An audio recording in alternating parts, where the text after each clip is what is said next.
India voice, आपकी सोच, आपकी आवाज। नमस्कार, खबर इंडिया वॉइस में आप सभी का स्वागत है। मैं हूं आपके साथ प्रज्ञा मिश्रा। बुलेटिन की शुरुआत करेंगे, लेकिन उससे पहले सीधे आपको ले चलते हैं लखनऊ, जहां सीएम योगी आदित्यनाथ निवेश मित्र 3.0 का शुभारंभ कार्यक्रम में मौजूद हैं। क्या कुछ कह रहे हैं, चलिए आपको सुनाते हैं। जसवंत सैनी जी, प्रदेश के अवस्थापना और औद्योगिक विकास के आयुक्त श्री दीपक कुमार जी, अपर मुख्य सचिव खाद्य प्रसंस्करण एवं उद्यान श्री बाबूलाल मीना जी,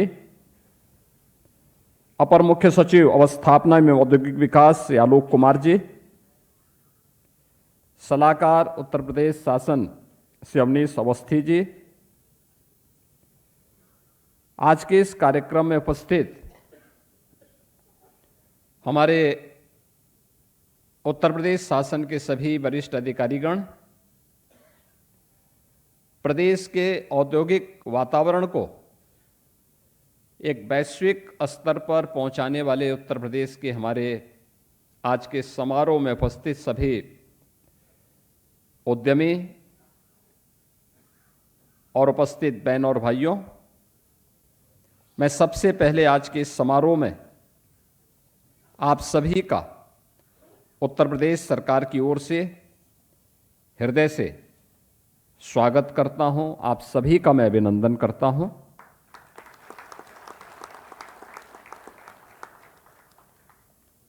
उत्तर प्रदेश देश के अंदर इन्वेस्टमेंट के बेहतरीन डेस्टिनेशन के रूप में अपने आप को स्थापित कर सके, जो सपना आज से 9 वर्ष पहले हम लोगों ने देखा था, आप सबकी उपस्थिति उस सपने को जमीनी धरातल पर हकीकत में उतारने वाली है। आपने प्रदेश की इस डबल इंजन सरकार पर विश्वास किया, तो आपके विश्वास पर खरा उतरने के लिए उस प्रकार का वातावरण आपको मिल सके, इसको प्रदेश की इस डबल इंजन सरकार ने प्रभावी ढंग से जमीनी धरातल पर उतार करके आपके सामने प्रस्तुत किया है, और जिसके कारण आज पूरे देश के अंदर किसी भी उद्यमी के लिए सबसे पसंदीदा निवेश का स्थल कोई होता है तो वह उत्तर प्रदेश होता है। और इस विश्वास को देख करके हम लोगों को भी लगता है कि वास्तव में यह विश्वास ही हमारी सबसे बड़ी पूंजी है, क्योंकि यह विश्वास जिसको राजनीतिक कारणों से पिछली सरकारों ने तोड़ा था, वो केवल विश्वास नहीं टूटा था, उत्तर प्रदेश के नौजवानों के सपने को चकनाचूर किया था। उत्तर प्रदेश वासियों के सामने पहचान का संकट खड़ा किया था। देश के सबसे बड़ी आबादी के राज्य के सामने उसके वजूद के संकट खड़े किए गए थे। लेकिन आज मैं दावे के साथ इस बात को कह सकता हूं कि आपने जो विश्वास आदरणीय प्रधानमंत्री जी के मार्गदर्शन और नेतृत्व में डबल इंजन की उत्तर प्रदेश सरकार में आज से 9 वर्ष से लगातार व्यक्त किया है, उस विश्वास पर खरा उतरने के लिए हमारी टीम यूपी ने जो परिश्रम किया, जो प्रयास किया, उसके परिणाम अब हम सबको देखने को मिल रहे हैं, हर स्तर पर देखने को मिल रहे हैं। आप देख रहे होंगे कितने सुखद वातावरण में नवरात्रि की षष्ठम तिथि में हम सब इस समारोह में एकत्र होकर के प्रदेश सरकार की नीतियों के तहत और किसी भी पॉलिसी के तहत आपने निवेश किया होगा, वह आपको इंसेंटिव वितरण के कार्यक्रम को यहां पर जोड़ करके, और मैंने कहा ये समारोह इसलिए करिए कि अगर कोई कहीं रुका होगा तो उसको भी हम उसको आगे बढ़ा सकें, इसलिए क्या, यद्यपि ये पैसा सीधे आपके अकाउंट में जा रहा होगा, लेकिन वह कहीं भी कोई बैरियर न रहे। और इसलिए तीनों विभाग, डिप्टी सीएम हमारे वे स्वयं, जो हमारा जो इमर्जिंग सेक्टर है जिसके लिए उत्तर प्रदेश में सबसे अधिक संभावनाएं हो सकती थी, फूड प्रोसेसिंग के सेक्टर में, क्योंकि उत्तर प्रदेश भारत का फूड बास्केट भी कहा जाता है। बीच के कालखंड में किसान इससे पलायन किया था, आत्महत्या करने के लिए मजबूर हुआ था, स्थितियां बहुत खराब थी, लेकिन पिछले 9 वर्ष के अंदर हम लोगों ने इस सेक्टर को और अच्छे ढंग से आगे बढ़ाया। आज परिणाम क्या है? उत्तर प्रदेश में भारत के कुल कृषि योग्य भूमि का केवल 11% यूपी के पास, लेकिन खाद्यान्न उत्पादन उत्तर प्रदेश कर रहा है देश के अंदर 21%, यानी 11% भूमि में भारत का 21% खाद्यान्न उत्पादन अकेले उत्तर प्रदेश कर रहा है, और फूड बास्केट के रूप में उत्तर प्रदेश को पुनर्स्थापित करने में सहयोग कर रहा है। केवल खाद्यान्न उत्पादन ही नहीं होना, उसको वैल्यू एडिशन के साथ जोड़ना है, और फिर प्रोसेसिंग के माध्यम से अन्नदाता किसानों को अधिक उन्हें लाभांश उपलब्ध करवाने के साथ ही यहां के नौजवानों के लिए रोजगार की संभावनाओं को विकसित किया जा सके। आज इस फील्ड में जो कार्य हुए हैं उसके भी इंसेंटिव वितरण हुए हैं। उत्तर प्रदेश औद्योगिक निवेश का एक बेहतरीन गंतव्य बने, पिछले 9 वर्ष के अंदर इसके लिए अनेक प्रयास किए गए। स्वाभाविक रूप से उत्तर प्रदेश में निवेश, मुझे याद है 2017 में जब हम लोग निवेश की बात करते थे,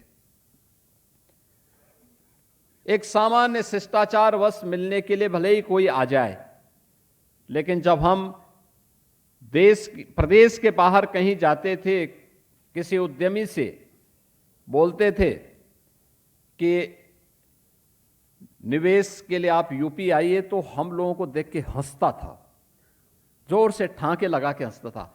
निवेश और यूपी,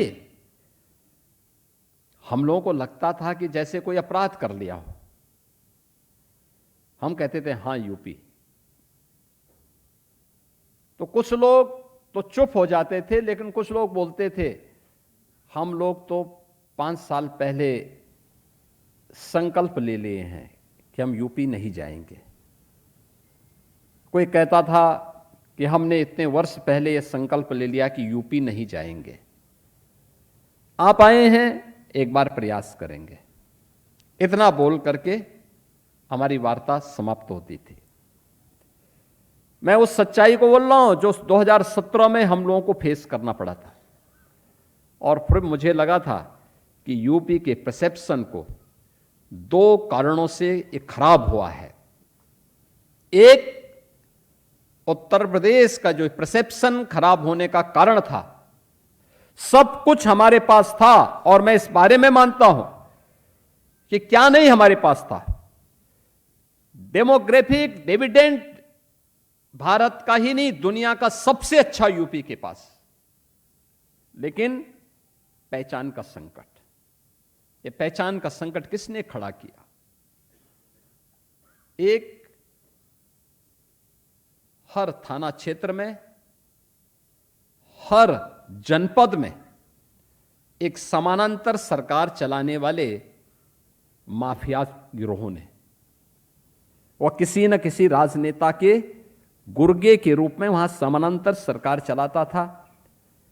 किसी भी व्यक्ति को सुरक्षित नहीं रहने देता था, ना उद्यमी को, ना व्यापारी को, ना बेटी को, ना सामान्य नागरिक को। तो हम लोगों ने तय किया इस माफिया ने अब तक जो कुछ भी किया है इसकी कमर तोड़नी है, इसको पूरी तरह क्रैश करके रख देना है। और उत्तर प्रदेश के अंदर अपराध और अपराधी के प्रति जीरो टॉलरेंस की नीति के तहत हम कार्य करेंगे। बहनों और भाइयों, जीरो टॉलरेंस की जो नीति पहले दिन से उत्तर प्रदेश सरकार ने लागू की, वह अनवरत रूप से आज भी बनी हुई है। अपराधी कोई भी हो, माफिया कोई भी हो, किसी भी प्रकार का कोई सरपरस्त क्यों न हो, अगर उसने कहीं दुस्साहस किया तो ये मान करके चलिए कि वह अपने उस दुस्साहस के लिए यमराज के पास जाने के लिए अपना टिकट काट रहा है। जीरो टॉलरेंस के साथ ही हर सेक्टर में जीरो करप्शन भी दिखे, और जीरो करप्शन की इस पॉलिसी को सख्ती के साथ लागू करने का परिणाम आज हम सबको लगता है। मुझे जब बाहर जाने का अवसर मिलता था, हम कहते थे यूपी में निवेश करिए, तो उस समय लोग हंसते थे। आज जब उन लोगों का फोन आता है कि हम निवेश करना चाहते हैं, तब मुझे लगता है कि देखिए, हमने 5 साल 8 साल पहले जो बात कही थी, आज वो जमीनी धरातल पर उतर रही है। और मैं वही इसी बात को लेकर कहने के लिए आया हूं कि ये जो कुछ भी आज आपको देखने को मिला है, ये उसी का परिणाम है। जो सरकार ने पहले दिन इस बात को कहा था कि हम प्रदेश में, प्रदेश के डेमोग्राफिक डिविडेंड के अनुसार उस प्रकार का वातावरण देंगे, तो आज हम सब के पास यूपी जैसे राज्य में आपके लिए तो बहुत अच्छी संभावना है निवेश करने के लिए। आज भारत के अंदर सबसे अच्छा लैंड बैंक हमारे पास, यूपी के पास वर्तमान में निवेश करने के लिए 75,000 एकड़ का लैंड बैंक है यूपी के पास, कहीं आपको नहीं मिलेगा। यहां पे सीमलेस कनेक्टिविटी के साथ ही बिजनेस का उस प्रकार का वातावरण भी उत्तर प्रदेश ने दिया है, और देने के लिए पूरी प्रतिबद्धता के साथ कार्य कर रहा है। याद करिए ना, हम लोग आए थे, यूपी के अंदर एक्सप्रेसवे नहीं थे, 1.5 एक्सप्रेसवे थे। यमुना एक्सप्रेसवे के बाद आगरा लखनऊ एक्सप्रेसवे अधूरा था। उसको पूरा करने के बाद आज हम लोगों ने देश के अंदर एक्सप्रेसवे में अब तक 55% हिस्सेदारी यूपी की है, और गंगा एक्सप्रेसवे अगले महीने हमारा तैयार होने वाला है। जैसे ही प्रधानमंत्री जी के कर कमलों से हम इसका उद्घाटन करवाएंगे, तो एक्सप्रेसवे में उत्तर प्रदेश की हिस्सेदारी 60% अकेले भारत के अंदर यूपी की होगी। एयरपोर्ट, यूपी के अंदर लगभग 2.5 एयरपोर्ट संचालित होते थे। 2.5 का मतलब 2 एयरपोर्ट पूरी तरह क्रियाशील थे, लखनऊ और वाराणसी का, और आधे में गोरखपुर और आगरा का था। गोरखपुर एक फ्लाइट आती थी, वो कभी कभी आती थी, और आगरा में भी एक फ्लाइट आती थी, वो कभी कभी आती थी। कोई भी इस प्रकार का वातावरण नहीं था। आज हमारे पास 16 डोमेस्टिक एयरपोर्ट हैं,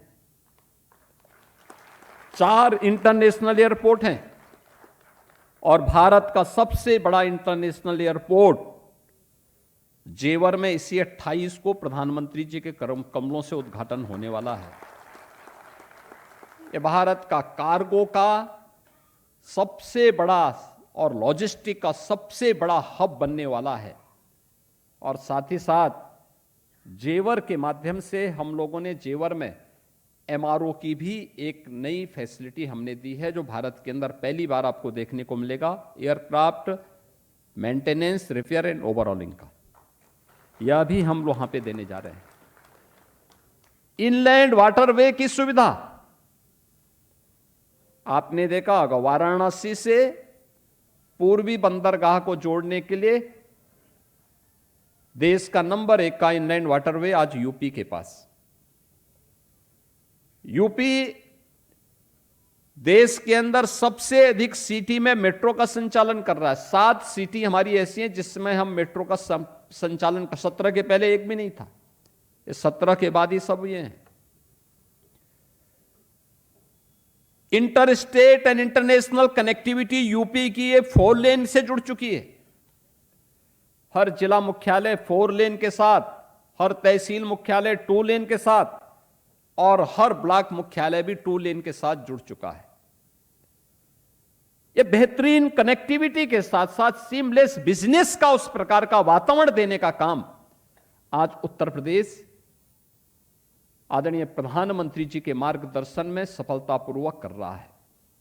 और उसी सफलता की उस कहानी को आगे बढ़ाने के लिए औद्योगिक विकास विभाग के साथ साथ आईटी एंड इलेक्ट्रॉनिक्स विभाग, इन विभागों में जो निवेश की संभावना हुई, जो निवेश यहां पर आए हैं, आज उसी निवेश के इंसेंटिव वितरण के कार्यक्रम यहां पर संपन्न हो रहे हैं। मुझे बहुत अच्छा लगा, हमारे गोरखपुर के 2 उद्यमी यहां पर आके निवेश अपना इंसेंटिव लिए। गोरखपुर में निवेश हो, ये 17 के पहले एक सपना था। चंदू बाबू तो यहां से छोड़ करके गुजरात चले गए थे। मैं एक बार गुजरात गया था तो अचानक मैंने देखा कि सड़क पे भीड़ है। मेरी कार से मैं जा रहा था तो मैंने देखा कि मैंने कहा यहां पे तो ये चंदू बाबू दिखाई दे रहे हैं। पहले मैंने समझा कि लोग, लगता है कि कोई किसान आंदोलन है या कोई अन्य आंदोलन होगा तो ये लोग ये मान के चल रहे होंगे कोई नेता जा रहा होगा उसको रोकने के दृष्टि से। तो मैंने अपनी कार, पहले हम साइड से ले जा रहे थे लेकिन मैंने कहा भी नहीं, वो हमारे यहाँ के उद्यमी हैं, क्यों हैं यहाँ, मैं थोड़ा जानना चाहता हूँ। तो मैं वहाँ कार देखा, मैं जब नज़दीक पहुँचा मैंने देखा ये तो वही हैं। तो मैंने कार रोकी तो इन्होंने कहा मैं तो आप ही के स्वागत के लिए खड़ा हूँ, मुझे जानकारी मिली थी कि इस रास्ते से आप चल रहे हैं और आपके स्वागत के लिए। तो मैंने कहा अब यहाँ कैसे आ गए? इन्होंने कहा ये जो फैक्ट्री है ना ये मैंने लगाई है यहाँ पे।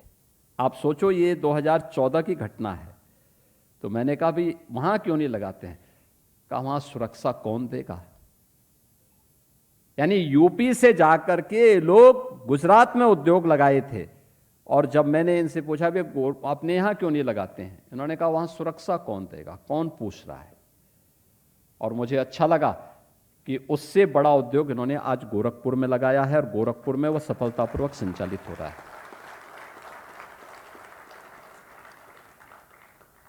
अंकुर उद्योग, वहां पे इनका उद्योग चल रहा था लेकिन बीच के समय में लगा था कि बंद होगा। उन्होंने हिम्मत दिखाई और मैं जालान जी को, अशोक जी को इस बात के लिए अभिनंदन करूंगा कि उन्होंने स्टील यानी टेक्सटाइल के साथ साथ स्टील का भी एक बड़ा उद्यम और न्यू टेक्नोलॉजी के साथ गोरखपुर में स्थापित किया और आज उनको भी उनका सफलतापूर्वक उसका शुभारंभ करने के साथ ही इंसेंटिव वितरण के कार्यक्रम को भी आज वे मंच पर आकर के उन्होंने स्वयं अपने हाथों से अपना इंसेंटिव लिया। यानी ये चीजें दिखती हैं कि जहां पर पहले माना जाता था कि साहब निवेश नहीं हो सकता, और अलग अलग क्षेत्रों में जो डिप्टी सीएम हमारे केशव जी कह रहे थे कि अब केवल एनसीआर में नहीं है, अलग अलग क्षेत्रों में, अलग अलग जनपदों में, आप सोचो बुंदेलखंड में भी निवेश हो रहा, पूर्वी उत्तर प्रदेश में हो रहा है, सेंट्रल यूपी में हो रहा है, वेस्टर्न यूपी में भी हो रहा है। हर एक जगह ये निवेश को कहीं भी कोई समस्या नहीं, और वह निवेश, एक और निवेश हुआ है और दूसरा लेटर ऑफ कंफर्ट जारी होने के साथ ही नए निवेश के लिए भी बहुत सारे लोगों के साथ यहां पर आज उस कार्यक्रम को आगे बढ़ाने में हमें सफलता प्राप्त हुई और इसके लिए हमारे तीनों मंत्रालयों ने उस कार्यक्रम को सफलतापूर्वक आगे बढ़ाया है। हम उसके साथ यहां पर आज कार्यक्रम को आगे बढ़ाए। आज मुझे बहुत प्रसन्नता हुई इन बातों को लेकर के, जो अभी इंसेंटिव वितरण के कार्यक्रम यहां पे संपन्न हुए हैं जिसमें उत्तर प्रदेश के अंदर जो कार्यक्रम अभी तक हुए हैं, जो अभी हमारे औद्योगिक विकास के मंत्री ने यहां पे कहा कि आज उत्तर प्रदेश के यानी इस कार्यक्रम के माध्यम से हम लोगों ने manufacturing, automobile, cement, bioplastic, iron and steel, food processing, electronics और अन्य सेवाओं में 85 ऐसे हमारे लेटर ऑफ कंफर्ट और उससे जुड़े हुए एलिजिबिलिटी सर्टिफिकेट्स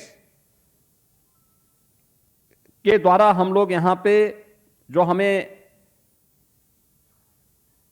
यहां पर वो मिले थे, इसमें हम 2,781 करोड़ 12 लाख रुपए की सब्सिडी का वितरण का कार्य यहां पे कर रहे हैं, जो हम लोगों ने पूर्व में लेटर ऑफ कंफर्ट जारी किए थे और सफलतापूर्वक निवेश के बाद अब उनको ये सभी यहां पर उपलब्ध कराए जा रहे हैं।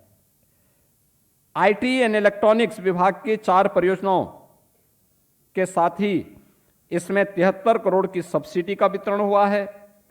फूड प्रोसेसिंग की 10 परियोजनाओं में 20 करोड़ की सब्सिडी का वितरण हुआ है और साथ साथ अन्य उसके लिए भी हम लोगों ने यहां पर अन्य कार्यक्रमों को आगे बढ़ाने का काम किया। कुल 2781 करोड़ से अधिक की यह हम लोगों ने यहां पर आज इंसेंटिव वितरण का कार्य किया है। तो लखनऊ से सीएम योगी आदित्यनाथ को आप सुन रहे थे। इसी के साथ इस बुलेटिन में बस इतना ही। देश दुनिया की तमाम बड़ी खबरों के लिए देखते रहिए इंडिया वॉइस। तब तक के लिए नमस्कार।